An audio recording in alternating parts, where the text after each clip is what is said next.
더불어민주당 박홍근 원내대표는 20일 사적 채용, 측근 불공정 인사 등으로 드러나고 있는 대통령 권력을 사유하는 반드시 대가를 치르게 된다고 말했습니다. 박 원내대표는 이날 국회 교섭단체 대표연설에서 윤석열 대통령의 부인 김건희 여사의 비선 수행 논란 등을 겨냥해 조용히 내조만 하겠다던 대통령의 부인이 대통령도 어쩌지 못하는 권력을 실세라는 말까지 나와서야 되겠느냐며 이같이 말했습니다. 박 원내대표는 대통령 가족과 친인척, 측근 비리는 정권뿐 아니라 나라의 불행까지 초래한다며 박근혜 정부 시절 청와대의 공적 시스템을 무력화한 비선 실세 최순실의 국정농단은 헌정사상 초유의 대통령 탄핵으로 이어졌다고 경고했습니다.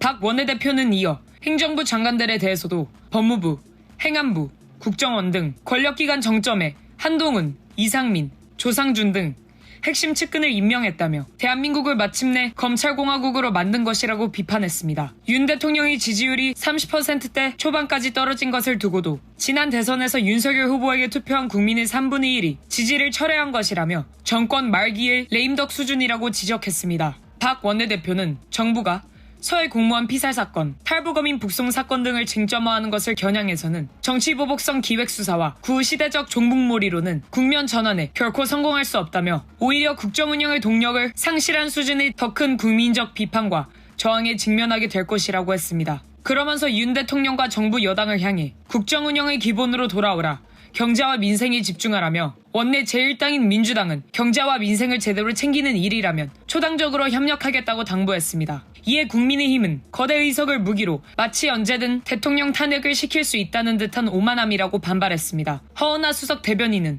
과거 추억에 빠져 입만 열면 탄핵을 전가보도로 쓰는 민주당이 과연 협치 의지가 있는지 묻고 싶다며 민주당은 지난 대선과 지방선거에서 있었던 국민의 엄중한 심판을 망각한 듯하다고 했습니다. FNL 뉴스 손다빈입니다.